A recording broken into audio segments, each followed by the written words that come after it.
Hey everybody, this is my 20-gallon office tank, and we haven't had a look at this tank in a little while. I've been deliberately letting it sort of sit here and just kind of do its thing for a while. I haven't done any water changes on this tank in, I don't know, probably over a month now, maybe even longer. I have no idea when the last time I actually did a water change on this tank was, but I have been topping the water off. I've topped the water off probably at least a half a dozen times since my last water change. I normally will only do that once or twice between water changes.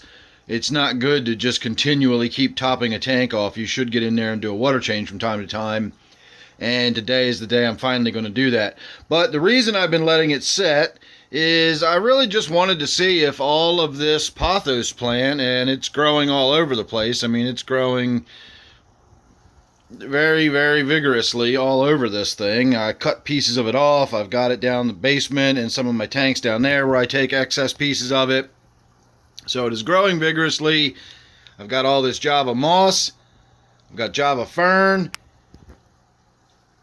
And I've got loads of nitrate. So that's what I was kind of waiting to see, is all of that plant in there, the pothos plant in particular. People talk about the pothos plant like it magics away your nitrate levels. And believe me, I've got a lot of pothos for a 20-gallon tank. Now, I'll grant you, I do have a very heavily stocked 20-gallon tank. That's fairly obvious just from looking at this video. But nonetheless, this pothos plant is not magicking away my nitrate. So that kind of confirms it for me. That's been my experience in the past, that putting lots and lots of plants in your tanks and everything doesn't just make it nitrate free no matter what. If you've got a lot of nitrates, if you got a heavily stocked tank or whatever, those plants are only going to do so much. I'm sure they are removing some, but, you know, unless I had a really, really lightly stocked tank, it's not really going to make that big of a difference. So I'm still going to get in there and do a water change anyway. Not to mention the fact that the water's been in there for a while. I've been topping it off many times. Like I said, it's just time to do a water change. So we're going to do a simple before and after, and we will call this part your before. And there's your after. So I did a really big water change. I took the water level all the way down till about 2 inches of water in the bottom. The fish had enough water to keep swimming around, but that was about it. We were well below where the filter was able to pick up any water. And in fact, that little power head in the back was even partially exposed. I took the water level down so far. So I filled it back up with fresh water. And we are still sitting at that much nitrate. Now, that's coming out a little brighter red on camera, and it has been a little while since I've taken this test. When I first took it, it still had a little hint of orange to it. So I would put it somewhere between probably 50 and 60 parts per million based on what the API test kit was reading. Again, it was red, but it was right on the edge of red. It still had hints of orange left in it. But that's after removing virtually all the water in the tank. Again, I took the water level down to about maybe right here before I filled it back up. And we've still got that much nitrate in there after filling it back up. So there was a lot in there to begin with. And remember, I'm not concerned about the nitrate per se. It's not the nitrate itself that I'm concerned about. I'm simply using that as a proxy. I'm able to look at how much nitrate is in the tank and how much that's been building up, and I'm able to deduce other things like how long it's been since I've done a water change and whether or not the carbonates are beginning to deplete, whether the pH would be shifting, whether the hardness is shifting.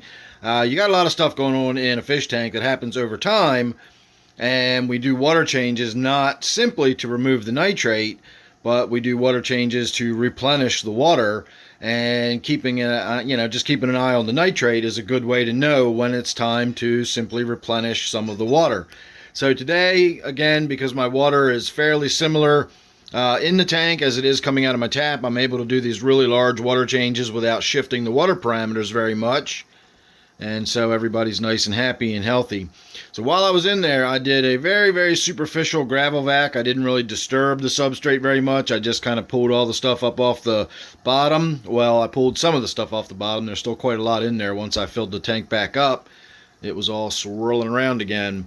In fact, you can see I'm already getting some backflow around the brand new filter. So that filter has already picked up a lot of stuff out of the water to the point where it's getting clogged up. So I'll go ahead and replace the filter again, even though I just replaced the filter during this water change. I also cleared off, this had a bunch of Java moss and slime and stuff growing all over it. I cleared all that off. My plastic intake tube was getting clogged up with growth on the inside, just biogrowth that gets that film and scum, that goopy stuff that just builds up on the inside of those filter intakes. So I rinsed all that out.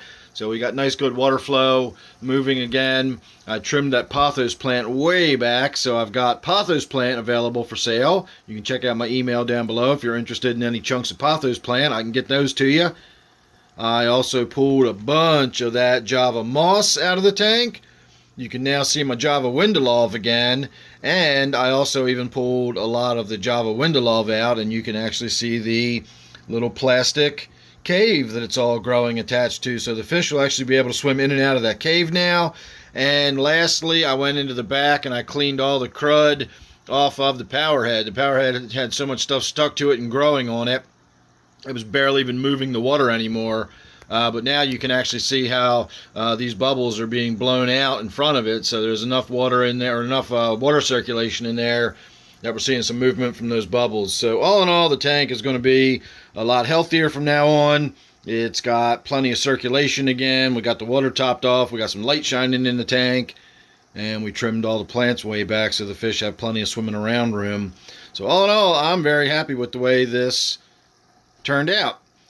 Some of the pothos I took downstairs and I threw around my indoor koi pond. If you're not familiar with my indoor koi pond, I do have an entire playlist for that. Although at this point it's only got a few videos on it because it is a brand new project for me. So check that out if you're interested. It's really exciting. It's going to be a lot of fun to watch that grow in and develop. And on that note, I will say also don't forget that I do a live stream every Friday night and Sunday night at 8 p.m. Eastern Time.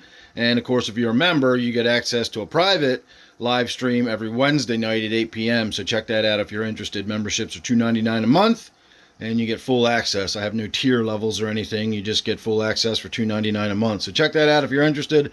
Otherwise, I'm going to say thanks for watching this one. Make sure you hit that like button, hit that subscribe button, ring that bell, do all that good stuff, and I'll see you real soon in the next one.